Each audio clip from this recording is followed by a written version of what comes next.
Todo marcha, Carlos. Yo no sé, desde hace un tiempo, Michelle, Carlos y la audiencia, Santiago como que se ha convertido en el foco principal de violencia en la República Dominicana. Hay que ver qué es No lo que está pasando ahí. No pasa un día que no se dé a conocer la ocurrencia de un hecho violento en Santiago. Lo último es lo que ocurrió ayer, donde un conductor de una jipeta, por un problema de tránsito, terminó matando 2 personas. Y de un episodio que se ha repetido y ha ocurrido en otros puntos del país, donde una simple discusión por un bendito parqueo pierde un ser humano la vida. Y aquí yo reitero el tema de que en la medida en que nosotros nos hemos hecho insensibles, en esa misma medida se ha despreciado el valor de la vida. Pero y aquí mira, por cualquier cosa le quitan la vida a un ser humano, y este tipo de situaciones la vivimos a diario. Y yo digo, y parece que solo sirven para que los periódicos impresos, digitales, los medios, los informativos televisivos, hagan noticias. Porque yo no veo cómo desde las esferas del Estado nos disponemos a analizar qué está ocurriendo en la República Dominicana. Yo no he visto los cientistas sociales, psicólogos sociales, hablar del tema, buscar causa de qué pasa en esta sociedad, que hay una violencia institucionalizada, que todo hecho degenera, señores, en muerte. Un juego de dominó, por estar apostando una cerveza, a usted le caen el machetazo y lo matan. Usted sale a la calle y usted no solo puede ser víctima de un atraco, sino de un amigo con el que usted está jugando, por una discusión sencilla, posiblemente de algo sin importancia, y terminar en hechos tan dramáticos, y que eso pase y que parezca que no nos llame a preocupación. Es el dejar hacer, dejar pasar, que está ocurriendo en la República Dominicana. ¿Hasta dónde vamos nosotros a llegar con una sociedad que evidentemente está enferma? El diagnóstico es que está enferma. Ahora, ¿qué está causando esa enfermedad? Para ver cómo podemos intervenir y tratar de que esta sociedad, mínimamente pueda reencauzarse, porque sobre la base de estos comportamientos nosotros no vamos a llegar lejos, vamos a terminar despedazándonos nosotros mismos. Mira. Y se manifiesta, Carlos, también en el hogar. Cualquier discusión de un hombre y una mujer, ¿en qué termina? Es un hecho de violencia mayor, y así no podemos, definitivamente. Eso es, mira, a veces como que hay estados como de una como crispación semicolectiva, podríamos decir, como una especie de irritación, como una hipersensibilidad, así como que tiene a veces la gente, y eso muchas veces viene derivado a veces del sentimiento como de la dificultad de acceso a la justicia. Tú que eres abogado, tú sabes de eso, de las circunstancias previas a las cuales, la circunstancia previa a la ocurrencia de un hecho lamentable. A veces hay gente que dice, oye, esa persona ha tenido un mal día, quién sabe de dónde vienen, a lo mejor se viene de desmontar una guagua. En estos días yo me encontré un caso de un señor que nada más y nada menos estaba pasando por un sitio por donde semanas atrás lo habían asaltado, pero no podía dejar de pasar por ahí porque tenía que ir a trabajar. ¿Cuál es la actitud de ese señor? Que a cualquier extraño que le pase por el lado, él lo mira con suspicacia.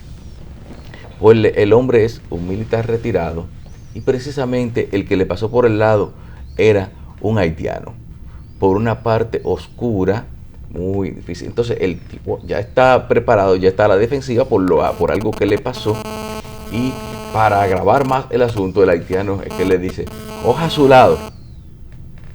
El hombre lo iba a matar, si no por una intervención de una gente que dice, señor, tranquilícese, no se desgracie su vida por ese hombre.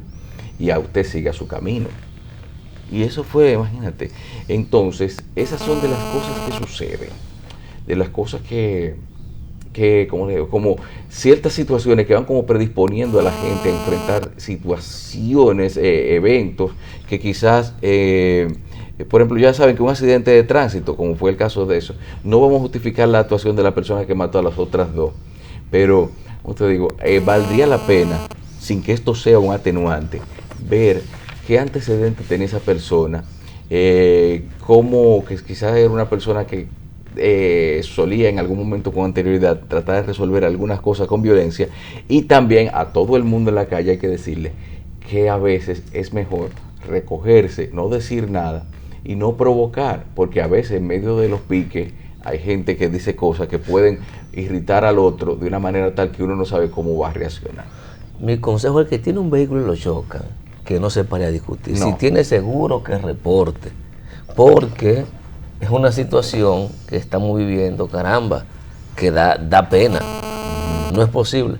Carlos, hay muchas causas que se invocan para este nivel, digamos, de histeria colectiva, de violencia colectiva, pero el problema no es invocarla. El problema es que si la hemos identificado, que pongamos los correctivos del lugar, a ver cómo atenuamos esa situación. Es igual que el caso de la delincuencia común. Todo el mundo sabe cuáles factores influyen en eso y qué hacemos para disminuirlo. Porque no solamente decir lo que hacemos, y lamentablemente, y no es que yo quiero cargarle todo al Estado, pero es el Estado responsable de diseñar las políticas para que ese tipo de cosas, si no desaparezcan, por lo menos se atenúen, porque ese es el rol del Estado. No, y también tú tienes, cuando se combinan los tres hechos, las tres circunstancias, tú tienes una delincuencia regular en las calles, que puede tener épocas en que sube, que baja, pero hay mucha delincuencia. Tenemos un problema dentro de nuestros hogares, hay un problema de cultura y hay muchísima gente con problemas internos dentro de la casa, que terminan muchas veces con casos graves como con parejas casos de maltrato, con los mismos feminicidios. Y esto que estamos hablando ahora, que en el caso del Cibao, eso tú dices, ¿qué está ocurriendo? Por choques, por juegos de dominó, por en las fiestas, o sea, por lo que sea se está agarrando. En caso en el que no te están atracando, en el que tú no estés en tu casa, porque tú me dices, bueno, tuviste un problema con tu mujer y el hombre la mató. Eso está ocurriendo. O hay problema en la casa. O hay un problema hay un problema de delincuencia alto. Pero tú tienes casos, como dicen, por cualquier cosa, y sumado a lo demás. Entonces, en el caso del Cibao, yo entiendo que es un problema también de la cantidad de recursos que manejan en esta zona. Yo conozco un poco de la zona y veo qué de diferente tiene la zona. Somos dominicanos todos, tenemos más o menos los mismos valores, la misma cultura. El problema es que allá la cantidad de gente armada que hay, la cantidad de bebidas, casos ligados al alcohol, o sea, es muy diferente a otras poblaciones del país donde hay más problemas de dinero.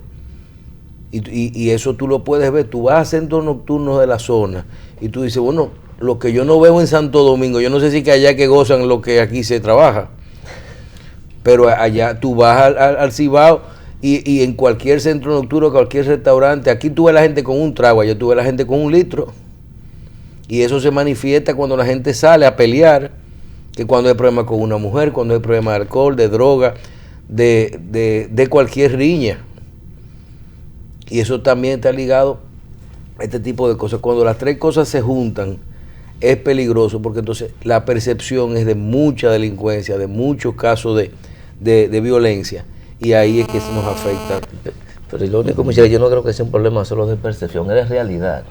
Bueno, pero se pone peor, Junior, cuando tú tienes casos de violencia en la calle. Imagínate que en una sola ciudad, en un día, tú tienes que don fulano en tal sitio mató a la mujer, que en una tipo chocó y le dio un balazo a otro, y que atracaron 3. Entonces tú dices, ¿qué está ocurriendo aquí? Pero realmente el acto de delincuencia es el atraco. Nosotros es un problema interno que tenemos. Sí, pero cuando lo que pasa es que a veces utilizamos la palabra percepción para decir que eso es cosa que la gente cree y que el problema no es tan grande como uno entiende. Y la percepción es que es así. Y no es un problema de percepción solamente. Cuando usted dice... No, pero una percepción es puede ser de una realidad. Sí, lo que pasa es que, te reitero, cuando utilizamos el término percepción, siempre las autoridades lo reflejan como que es que la gente percibe una cosa de una magnitud tan grande que en la práctica no tiene el tamaño que se le asigna. Yo digo, bueno, le dije a Carlos en Diario Libre que en los últimos 7 días 5 comerciantes han muerto. Sí. 5 comerciantes. Eso no 5 es un problema comerciantes. eso no es un problema de percepción. Da a entender que quizás parecería como que hubiera una intención específica de atacar a un sector de la población, específicamente a comerciantes. Eso es lo que pasa. Bueno, yo no sé. Es que en Santiago las cosas son... Es que Pero eso no solo fue en Santiago. Es que en la... A veces uno tiende a ver como cierta asociación entre los hechos que ocurren, como por ejemplo cuando se suceden muy consecutivamente hechos, por ejemplo, de agresiones entre haitianos y dominicanos, a veces agresiones a comerciantes. Yo digo, mira, que aquí hay muchas cosas que suceden y no se publican, de hechos de sangre, de actos delictivos y cosas así. Quizás lo que se publica es solamente una parte poco significativa, pero se destacan precisamente a veces lo que tienen características comunes. A veces es como si ellos formaran su propio, como si los mismos hechos vayan programando lo que es su estrategia comunicacional, podríamos decir, con respecto a ese asunto. Junior, yo no sé si tú leíste el día de ayer el artículo, el análisis que hace en su columna de los lunes el expresidente Leonel Fernández, titulada El plan para desacreditar a Buda.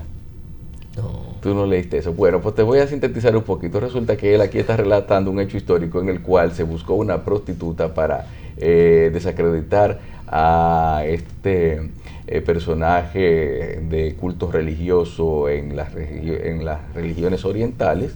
Dijeron que para desacreditarlo se contrató a una prostituta que iba a dormir a una casa cercana a la de Buda, pero que al salir de ahí decía que había dormido con él. Era para, vamos a decir que para poner en tela de juicio su santidad, como dice, entonces su integridad. Entonces, eso no era cierto. Entonces, después los mismos a los que se designaban los heréticos, según el relato de Fernández, esta prostituta fue asesinada y se dijo que quien la había matado había sido Buda. Pero resulta que en este caso esa difamación fue aclarada previa investigación y también establece el mismo, ¿verdad? Ajá. Además, la prostituta no estuvo con Buda, según el resultado de la investigación. O sea que una investigación es lo que vale la pena. Pero se investigó, ¿verdad? Sí, pero también se investigó a partir de un hecho muy particular, que fue que los heréticos, que fue que mandaron a la prostituta y después la mataron, se emborracharon.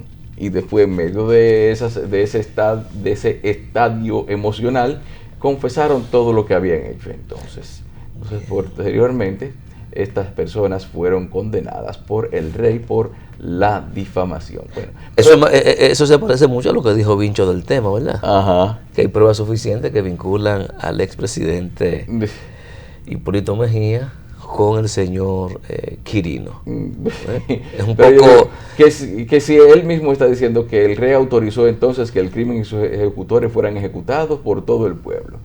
Los heréticos fueron donde el rey mostrando preocupación por la desaparición de la mujer. Les autorizó a que la buscaran por todo el pueblo, sabiendo dónde el cuerpo se hallaba escondido. Lo llevaron ante el monarca y dijeron: Su Majestad, esta mujer fue vista frecuentando al Buda y sus seguidores le han dado muerte para esconder la desgracia de su líder. Bueno, entonces hay una parte donde dice: uno de los monjes incluso sugirió a Buda que se fueran a otro pueblo, a lo que Buda le contestó: ¿y si en otro pueblo nos tratan igual? El monje dijo: pues iremos a otro pueblo más lejano. Respondiéndole de forma negativa, Buda le manifestó: nunca debemos huir de los problemas, debemos enfrentarlos cual un elefante que es entrenado para enfrentar flechas disparadas contra él desde distintas direcciones. Pero ese artículo está de acuerdo conmigo. Hay que enfrentar los problemas, hay que estar dispuesto a abrir las investigaciones para que las dudas se aclaren y el rumor público también se acabe. No, y no dudemos que ya en las próximas entregas del artículo de Leonel Fernández, que fijo los lunes en el Listín Diario, quizás siga refiriéndose a otros casos famosos de difamación que han tenido personajes históricos. Señores, hay que dar noticia positiva. La Asociación Dominicana de Avicultores dispuso una rebaja importante en el precio del pollo. $2.50. 2 pesos con 50 centavos. El pollo vivo comprado en granja. Bueno, pero se debe de traspasar hacia adelante. ¿Y tú crees que después los que lo pican no van a ir a decir que el cuchillo no ha bajado, que invierte No, tiempo, que le gasta caro? Claro, porque todo tiene una explicación. Que el cuchillo no ha bajado. No ha bajado el cuchillo, que tampoco el agua, que la luz, el gas, Sí. el carbón. No, Siempre hay una explicación para que ya las el cosas no petróleo bajen. está subiendo otra vez, o pues hay que traerlo de Moca. No, no del petróleo, porque el barril del petróleo Está a 50. bajó la semana pasada y antepasada, y aquí tenemos 3 semanas corridas subiendo los precios del combustible. O sea, todo es cuento al final. Al final es cuento. Entonces, ¿cuál es la realidad? Si baja, baja y sube, sube. Mentira. Eso es a conveniencia del que administra. Eso es fantasía. Eso es una, eso es un También, sueño. está bien, también es bueno recordarte 2.50. que tú tienes con el tema de los combustibles un cálculo, no es basado en el precio internacional. Y acuérdense que el precio es de la semana siguiente, lo que tú reflejes que el dólar se compró la semana pasada, tuvo el 45 por 1. Esos 50 centavos en el precio del dólar, de diferencia, cuando se tuvo de dispararse el precio, es lo que hace que hoy estemos teniendo un mayor... La tendencia, acuérdate que son dos comportamientos, el precio del dólar y el precio del barril de petróleo, lo que nos da semanalmente el precio del combustible. Y lo que está pasando con relación al dólar.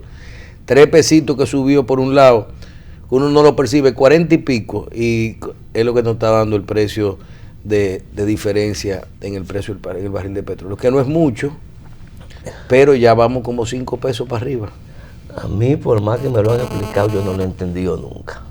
Yo te lo confieso, Michelle. Porque si tú te pones a revisar, el dólar ha tenido bastante tiempo estable, y cuando el dólar está estable, entonces lo que nos dicen es que es el precio del barril en el mercado internacional, lo que provoca que suba. Y cuando nos conviene decimos que son compras a futuro y que por eso no baja. Pero cuando sube, inmediatamente lo suben y no nos dicen que es a futuro. Las explicaciones no están claras. Y por más que la población ha demandado transparencia y una explicación asimilable, no nos las dan, lamentablemente.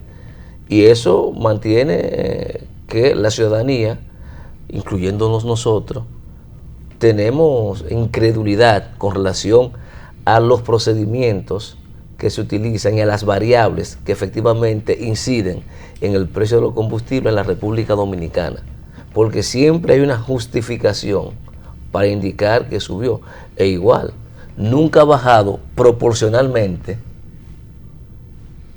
el combustible en el país a lo que ha bajado el barril de petróleo a nivel internacional. O sea, como que hay explicaciones que no satisfacen las necesidades de transparencia y de convencimiento que tiene la gente para asumir que esa política del sube y baja es correcta y que se hace sobre la base de procedimientos convincentes y efectivos.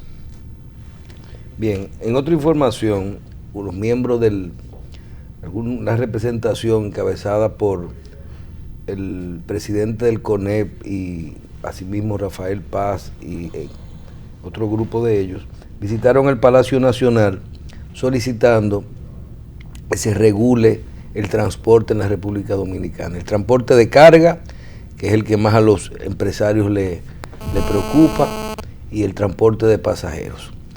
También porque la mayor cantidad de los empleados se desplazan a sus trabajos en este tipo de transporte.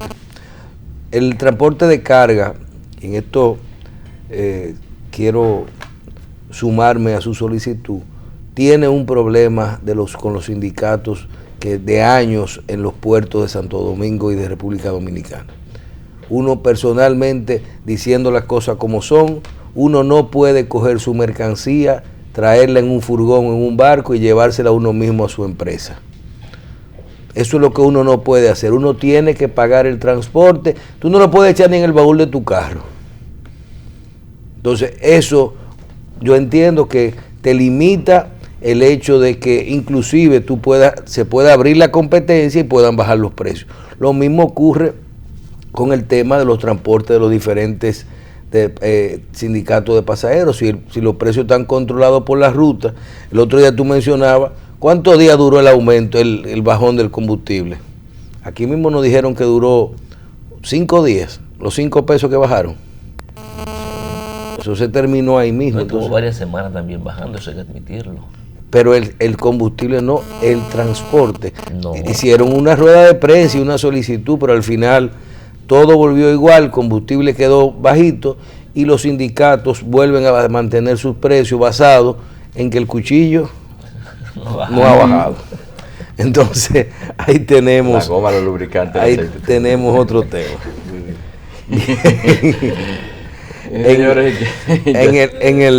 Por último, en el día de ayer asistimos a la inauguración del nuevo hospital Darío Contreras. Asistimos a esta actividad. Tremendo hospital, es un hospital traumatológico totalmente nuevo. Ahí podemos ver algunas imágenes.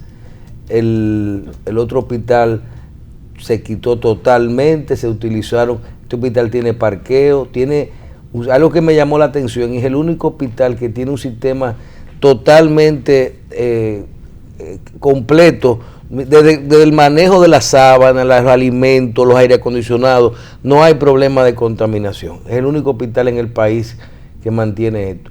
Se adecuó como es el hospital con todos los equipos más modernos que existen en todas las áreas de las especialidades que trabaja, y tiene tremenda sala de cuidado intensivo, una sala de emergencia, 200 y pico de camas de 2 personas, plantas eléctricas, está conectado a 2 sistemas de electricidad, de 2 fuentes de energía, más 2 plantas eléctricas.